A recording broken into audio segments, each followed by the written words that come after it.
Just when you thought the day couldn't get any better, we got Patrick Creighton from 97.5 here in Houston. We're going to talk about this JV trade. We're going to ask Patrick if he thinks the Astros did enough and to maybe grade the Astros trades of Kendall Graveman and Justin Verlander, both making a homecoming with the Houston Astros. Let's start right now.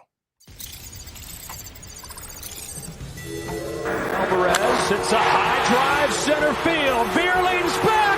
This game is turned upside down. There's the runner. Fly ball down the right field line. Tucker comes on. Kyle Tucker. This time they finish the job. Hello and welcome to Locked On Astros, your daily Astros podcast. Here are your hosts, Eric the Man Huysman and Brett H-Town Wheelhouse Chancey. We are Locked On Houston Astros, and we hope that you join us for a daily Locked On Astros podcast. My name is Eric Huysman. You can find me on Twitter at Eric Talks Stros. Find the show at Locked On Astros, your team every day. Brett, where can I find you at? They can find me at H-Town Wheelhouse on Twitter, Instagram, and TikTok. They can find me at Stros411 on Twitter, Instagram, and Facebook. Always positive. Positive. I love when we have Patrick Creighton with us. Always Stros. All right, speaking of Patrick, where can I find you and listen to you? At Patrick Creighton 1 on the X, Twitter, whatever we're calling it today. On Instagram that I really only use to spy on my kids. And, of course, on ESPN 97.5, ESPN 92.5, and on the ESPN Twitch stream, twitch.tv/ESPN 97.5.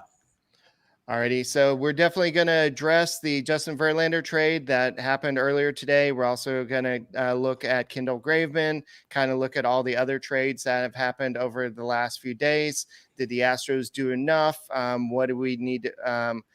What happens to the rotation? And what did the Astros give up for Justin Verlander?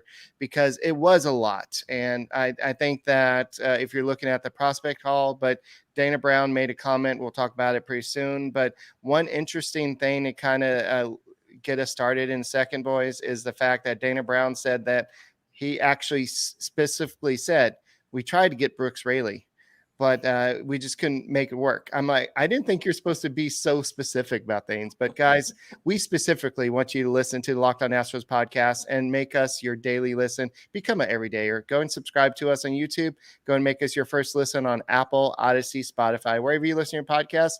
Go and check out the Locked On Astros podcast. So I have a whole bunch of comments from Dana Brown here. But before we listen to that, Patrick, I've already heard this guy over here talk a lot about the trade deadline. I want to hear what you think about the trade deadline.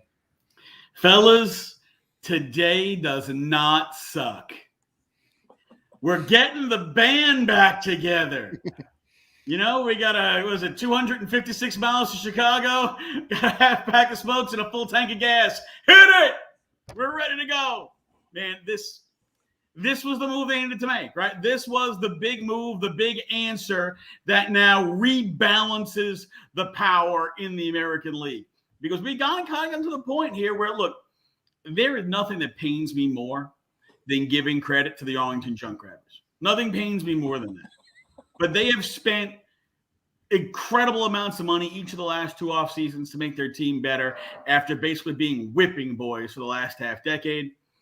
They made a lot of really good moves at the deadline. The Astros had to make a move. They had to respond. They had to rebalance the power. And what they've done first with the addition of Kendall Graveman and then today with the reacquisition of Justin Verlander is not only have they reshifted the balance of power in the AL West, they have reshifted the balance of power in the American League. This is now the six-man rotation that was so dominant last year back together again. This now gives you that bullpen that was number one in the American League last year. Well, now you have Ryan Presley, Brian Abreu, Kendall Graveman, Hector Neris as your back four. That's a lockdown back four. You've got Stanek and Maton as your guys to kind of bridge 5-6. Montero's going to be your mop-up guy. We're only going to see him up big or down big. This team is whole again. Jordan is back. Altuve is back. I'm not trying to put any jinxes out here when it comes to Michael Brantley. Okay? We've heard that he is now, at that point that he usually has a setback, but he hasn't had a setback yet. So, we're trying to, let's not have any setbacks at Michael Brantley, even if he can only come back as a DH most of the time, right? That's still a better bat than pretty much anything you were getting at the deadline. This is exactly the moves that it took. And you know what? Between Jim Crane and our new favorite Uncle Steve, we're having a hell of a day. Man, I couldn't have said it any better, any more succinctly.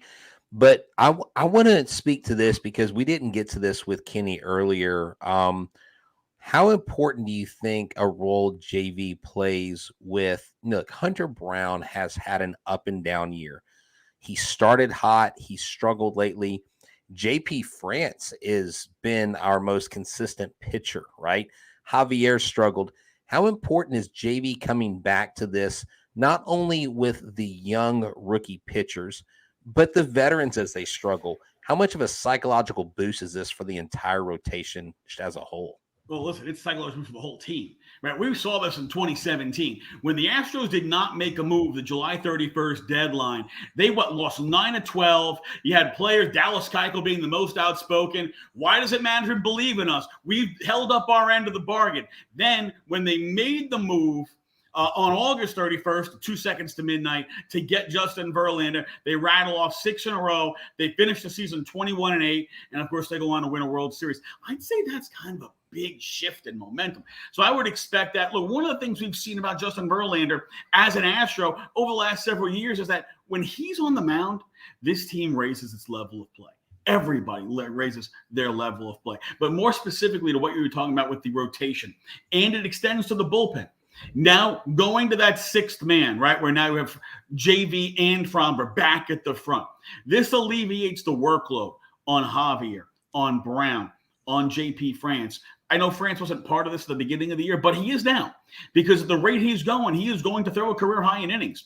Hunter Brown threw a career high in innings last year. Christian Javier threw a career high in innings last year. Fromber Valdez threw a career high in innings last year. Having that guy to give you that extra day, and knowing that every day, doesn't matter who it is, every day you're throwing a quality starter on the mound where, who's your worst starter? Jose Urquidy? He's pretty good. Right. Yeah.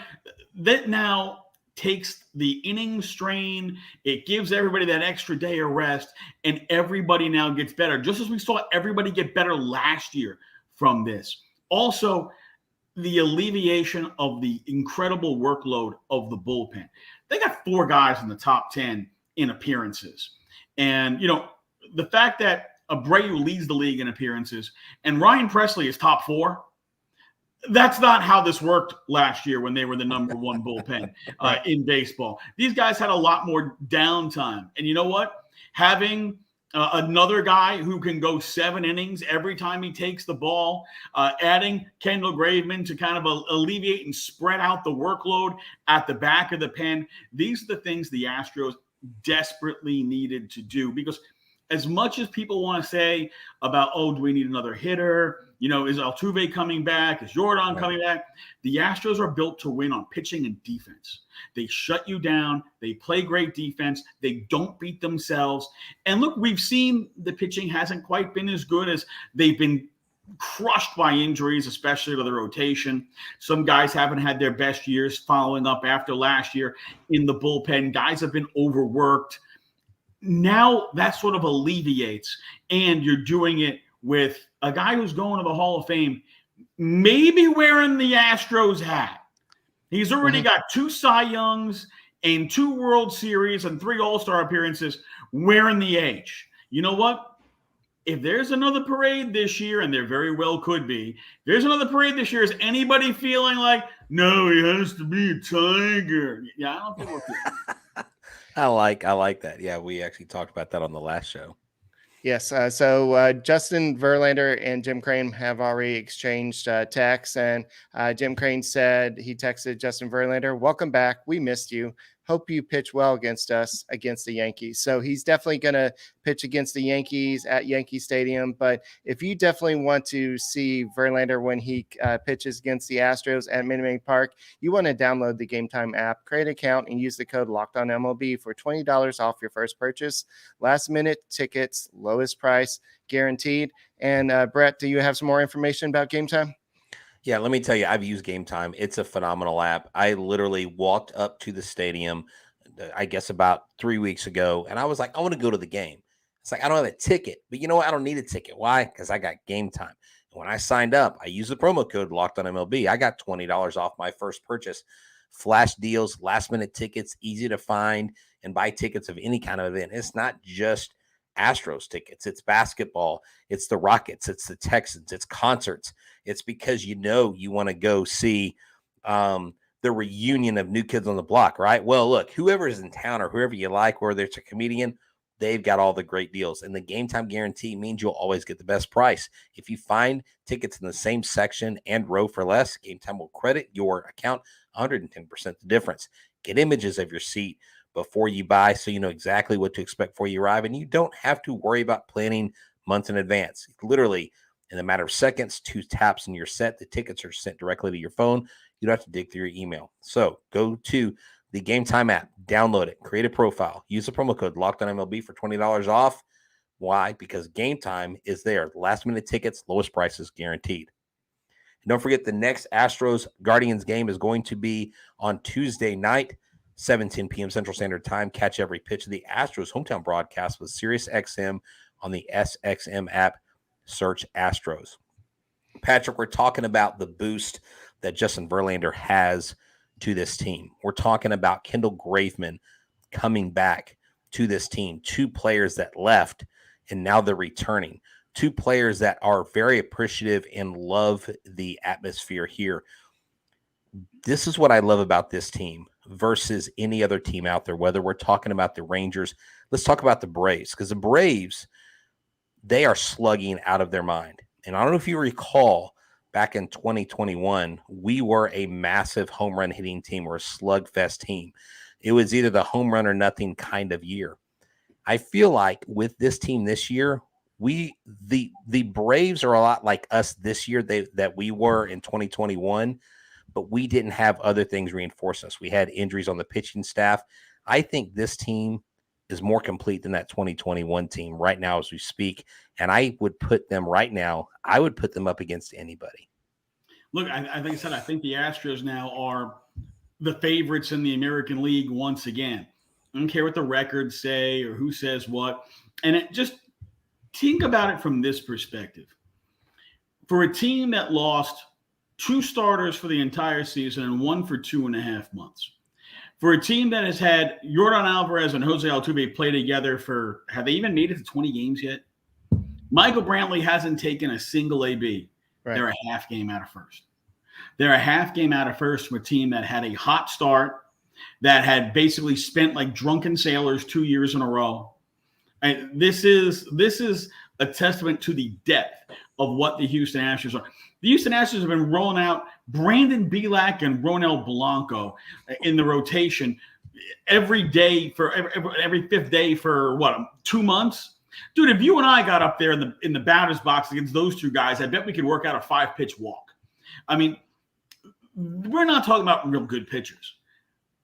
Bielak, for the most part, gave us better than what you thought you'd ever get from him. Right. Ronel Blanco walked a tightrope, somehow got out of a lot of jams. The bullpen certainly saved us. And believe it or not, once Yordan Alvarez went down, well, Jose Abreu started to pick it up. And Chas McCormick started to pick it up. And Alex Bregman started to pick it up. And they actually started scoring a half run per game more. This team is starting to hit its stride. And there's a lot of second half hitters on this team. You should feel really good as an Astros fan about where your team is right now, where they're headed. You know, for teams like, the Rays and the Orioles and the Rangers, they haven't been, the hunted. They've always been hunting whoever's ahead of them. Now it's a little bit different when the target is on your back and everybody's gunning for you. Most teams don't handle that as well as the Astros do. And knowing that there's the Astros right there in the mirror, objects in mirror are closer than they appear. Right there in the rearview mirror, they're running down. Oh, and now they've got Justin Verlander. Yeah. And this is the part of the season where the other teams say, oh, crap, the Astros are back together again. We know what that means. and the heads start to hang because they know it's only a matter of time until the Astros are 5 games up in the division, and they got to come into Houston for the Astros Invitational, also known as the American League Championship Series. They come here for the Astros Invitational if you want to go to the World Series. It runs through the juice box. All right, so I would like everybody to kind of close your eyes and picture the situation. This is what Jim Crane said. Dana came running into my office when Scherzer was traded, and what was reported on what was given up money-wise. We started penciling that out, and it made sense to make the call. So can you imagine them being like, oh, look at what they gave up to trade Scherzer. I bet we can get Justin Verlander and get a whole bunch of money back at the same time. And so Jim Crane said that the reason why they had to let Justin Verlander go is they couldn't offer him that money.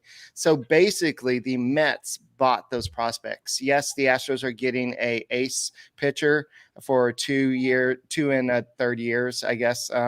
And I think they're paying overall about $39 million of that $93 million. So the Mets are giving $54 million. So that's a lot. And Jim Crane says there was a lot of money on the table. And he also said it's an unprecedented amount of money that they left on the table, and we filled in the gap. So that's how they made it work. And Dana Brown says acquiring a Verlander really stabilizes your rotations. He also said the players we gave up, we really like those players. We think they're big time major league players. We think they have a chance to be everyday players at this level. But at the same time, we don't think that we've depleted the farm system. We just kind of dipped into it. And he said when certain guys become available, you put a full court press. Sometimes your priority shifts. So I know a lot of people in the comments have saying, but the Astros said that they're not going after a starting pitcher. Yes, things change. That could also have been GM talk to just kind of misdirection, something like that. But this was awesome. One final comment from Dana Brown. He said he talked to multiple teams about left-handed hitters, but almost all of them wanted someone off the Astros major league roster. And Brown made it seem like they weren't interested in trading a major leaguer. So there was some smoke a little bit earlier. I believe Jeremy Booth from KHOU had said that he had heard 3 different times that Chas McCormick's name was being floated as a trade piece. And that's probably someone that they were looking at. Also, apparently there was interest at one point of them talking to the Padres about a starter and a reliever. And we had heard some rumors about Snell and Hader being floated around. That would have been an interesting return, having Hader back, kind of the one that got away from the Astros farm system. But I really like the way things shook out. I think it's funny. And of course, anytime I get a chance to throw shade at the Yankees, I do. I love that Eduardo Rodriguez, throw shade at the Dodgers. He nix a trade to the Dodgers. Yes. Eduardo Rodriguez. Am I allowed to flip double rods on this podcast? You can in your mind, but because let's not do it essentially visually. what Eduardo Rodriguez did to the Dodgers. You can do There You're you go. number one in my heart. You could do what my ex-mother-in-law says, Martha Stewart's hand puppet. Read between the lines, baby. Yeah. I really think when it's all said and done that you are going to see a team. I think the life in this team, and I think at times we've seen it in this last month where Eric and I talked a lot. It seemed like at times this club just wasn't having a lot of fun. I mean, they were dealing with a lot of adversity. And I even spoke about this before the season. And Patrick, I don't know where you were. I had this feeling that 2022 was almost too perfect, that there had to be a story written this year where adversity and struggles were going to come about that you didn't see in 2022, because the law of averages always play out in baseball, right? Like it can make the most MVP stellar player look like a minor leaguer in a matter of a series, right? So they went through all these ups and downs, and here they are. They've weathered the storm. They're built to last. And look, they still got guys like Jacob Melton, who is still a prospect that they have high hopes on. They've got some other guys in the system that I think will contribute down the road, regardless of who they did give up. Here's the thing to keep in mind about prospects. Let's go back to the original Justin Verlander trade with the Tigers. That prospect package was centered around Daz Cameron. Anybody seen Daz Cameron playing in Major League Baseball lately? Can anybody even remember the other two guys who were in that deal? Probably not. None of them ever made anything. Rogers was one, and he was a catcher, and I think he's actually playing with the Tigers now. Not very well. Right. Yeah, nobody cares. He's not an all-star. Does anybody think Patrick Sandoval was a big-time guy to give up? He looks like a third, fourth starter, right? It took Joe Musgrove 4 years and to get out of Pittsburgh before he became the one guy in the Garrett Cole trade who wound up being a good player. Right. Anybody from the Zach trade, the Zach Greinke deal, anybody popping out as Seth Beer certainly doesn't look like he's all that. And I know there's a big deal about trading him. Yeah, Josh Rojas, and I talked about that, is the only guy that has maintained, and actually he had enough value to go in the trade for Paul Sewall to Seattle from the Diamondbacks. I mean, he's been with them since he left. Patrick, he was the first guy that I ever interviewed, the first Major League player or future Major League player that I ever had the opportunity to interview back in 2019. Him and Brandon Belak and Colin McKee were my first trio of guys. And I remember being impressed with Rojas when we lost him. I was like, oh, man, we lost Rojas. We lost Beer. We lost Buskakis. We lost Martin. And Rojas is the only one of those four that really has amounted to Major League viability. And keep it this way. Drew Gilbert's 22 years old. He is at least 2 years, maybe 3 years from being a Major League regular. Ryan Clifford is 20 years old, which means he is 4 to 5 years from being a Major League regular. The Astros window is now, not 2-3 years, not 4 or 5 years. It's now. And making this deal, yes, you gave up 2 prospects that were in the top 5 of your system. They are 4 and 6 in the Mets system, by the way. You gave up 2 guys from your system that you liked, but the Mets are paying $54 million. You're going to pay $39 million to Justin Verlander over the next 2.5 years.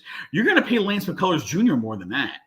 I mean, the fact that you got that much money to take Justin Verlander. I mean, again, Justin Verlander doesn't suck. That dude's the reigning Cy Young Award winner, sporting a second ring from your franchise on his hand right now. You got that guy at a 60% discount cost-wise, and you gave up 2 prospects, and you have control over them for 2 more years. Right. And Eric even talked about, he goes, Steve. Exactly. Eric even said, we kind of put Justin Verlander on layaway. I don't know if you remember layaway. Yes. I remember that was the thing growing up. That's right. Jace, that's right, man. Go and put $5 a month for the next 10 months or whatever it was. Man, that was a great thing. Now, we got different things, but look, if you guys are excited about this trade, if you guys are excited about the Astros postseason charge, well, you should be, and you need to find a place to go watch the Astros. If you don't want to hang out at home, then go hang out with the girls at Hooters. That's right. Hooters makes you happy. They have great wings, great brew, and it's a great place to celebrate the Astros going for another World Series with all the specials they have. Check this out. Monday, buy one, get one wings. Tuesdays, $9.99 burgers and fries. Wednesday, buy one, get one boneless wings. Thursday, $19.99 wings and Big Daddy bundle. Friday, $19.83 crab legs. I mean, you can't go wrong here. Every day, they have $3 Blue Moon drafts, $9.99 Michelob Ultra pitchers. No matter the occasion, Hooters is ready to make you happy, whether you're in Sugar Land, Pearland, Galveston, Kemah, Katy, Humble. I mean, the list goes on. No matter where you turn in Houston, you can find a Hooters. So go hang out where the Locked On Astros guys hang out, and make sure that you stop by the store in NASA. Why? Because on August 24th, they are doing a Ditch Day bus trip. See if there are tickets still available. And actually coming up this weekend, August 5th, it ain't no thing but a chicken wing tailgate. Go get your team registered to cook out and to win prizes. So make sure that when you don't have a place to watch the game, you go to Hooters. Why? Because Hooters makes you happy. and you're not able to get to Hooters, you're not able to watch the game, you can listen to the game. The Astros play the Guardians Tuesday, 7:10 p.m. Central Standard Time.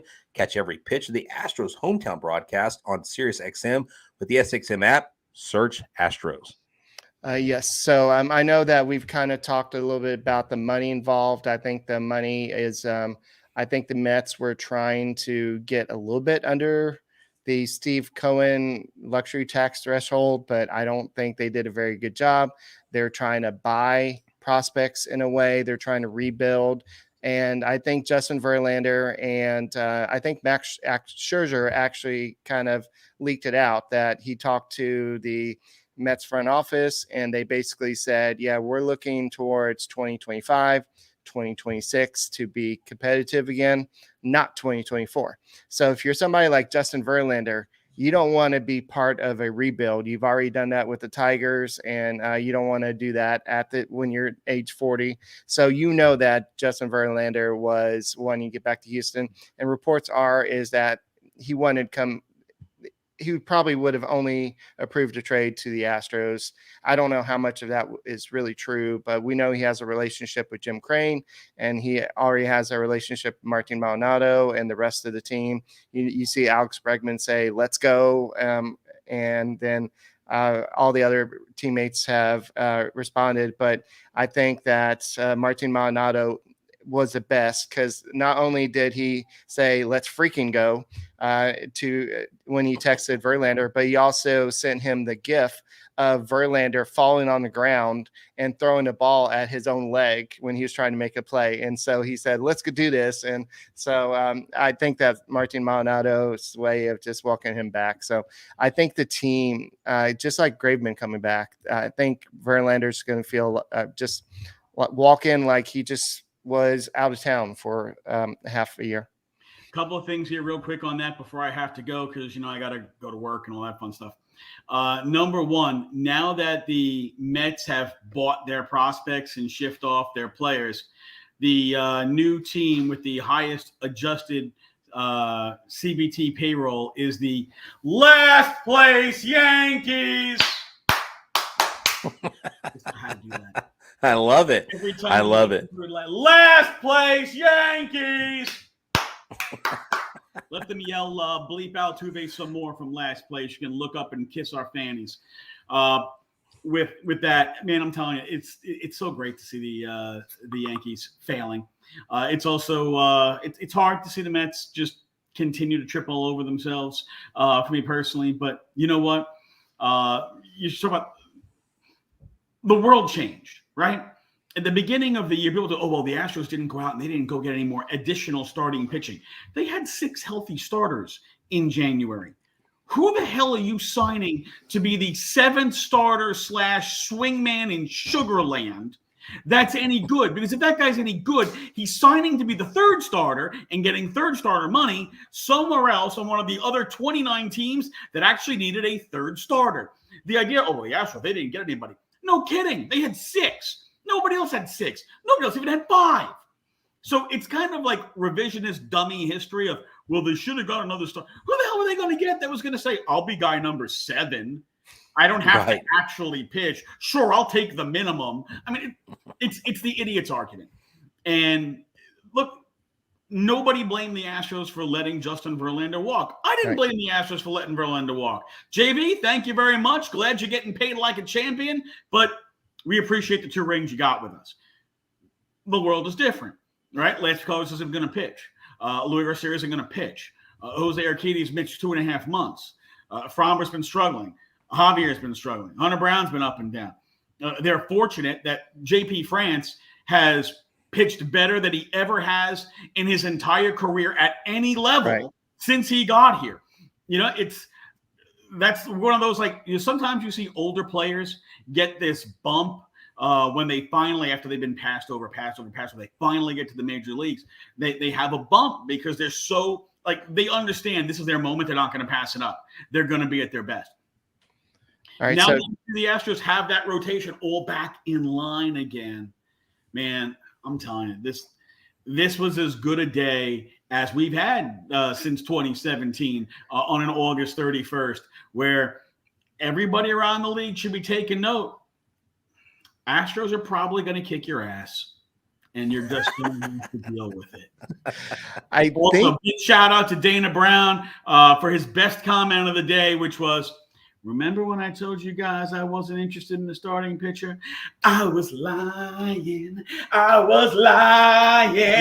didn't see that quote. Lying his pants off. And I think Patrick Creighton embellished a little bit there, but that's great. You know what? It was totally quote, probably. It was a quote. Yeah, you're like maybe Dana Brown, Dana Brown. But real quick before you go, so just straight up, give us your grades of the Graveman Verlander trades. I think the Graveman trade is a solid B+. You would think that for a reliever, you especially want to make it $8 million, it wouldn't cost you a guy like Corey Lee. But I also think that the reality with Corey Lee is he may not be a major league regular. You know, he sold out everything to get power a year ago, and his average tanked and his on base tanked. This year, he's back to hitting for average, but he's not hitting for any power. I'm not really sure who Corey Lee is right now, and that's not a good place to be if you're a 24, 25-year-old prospect. But I think it's a solid B+. The Verlander deal, you know, it's kind of like straight out of a Christmas Story. Ralphie, A+++++.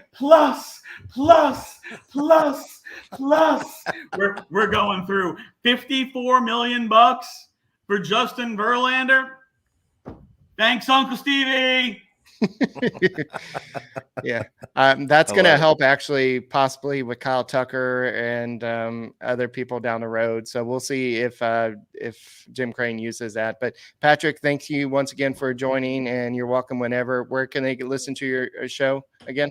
Get me in about 45 minutes. ESPN 97.5, ESPN 92.5 on the ESPN 97.5 app, ESPN975.com, Twitch.tv/ESPN 97.5, and of course on X, Twitter, and Instagram at @PCreighton1. All right. Well, thank you for joining us, and have a great show. And I'm sure you're going to have the same excited energy there because you love yourself some Justin Verlander. Loud and crazy and things like that. No, who, what? That can't be me. Appreciate you, fellas. That's why we love you, man. Thanks. All right, so I'm so glad that he was able to join the show. Thank you, Patrick, once again. But, guys, that's all we got for this edition of the Locked On Astros podcast. The Astros are about to play the Guardians, who no longer have Josh Bell. So this is it's not a big deal, but they also traded another starter, Alex, what's his name? They traded somebody to the Rays yesterday, but I think the Astros did what they needed to do at the trade deadline. They could have gone out and got a left-handed bat, but then they possibly have to trade somebody like a Hunter Brown or a JP France. I think the Astros did what they needed to do. Now it's just up for the offense to just step up. Now the pitching is ready. Now it's time for the offense to step up, be more consistent. I mean, why get greedy? We got Justin Verlander back. Sorry, Rangers. It's been nice knowing you. I love it. There's a certain Dallas media guy that I'm having fun with on Twitter because he basically called out Astros Twitter saying that Astros Twitter is like a force. They always come back at you and they're hard to shake. And I told him, I was like, well, we actually call you our caddy because you tee up everything so nicely for us. He opens mouth and inserts foot. So I love that. Look, a half game back. Let's hope after the show tonight, we are a half game up with a defeat of the Guardians and a loss by the Southern Oklahoma Rangers, the Arlington Rangers. So look, there's nothing more exciting than Justin Verlander coming back other than another World Series. So as we charge towards that goal, myself and Eric the Man Huysman will have you up to date. Thank y'all for hanging out with us for so many shows. Hey, I'll be back tonight with y'all. So don't forget about us. Make sure you hit the icon to notify yourself when we go live so that you can be with us and hang out and get your thoughts on the show. We're and make it every day. Make us your first listen. And the Rangers did trade for Austin Hedges, so their woes are fixed. So we'll see you later, and go Astros. Enjoy the Rangers. Enjoy it while it lasts.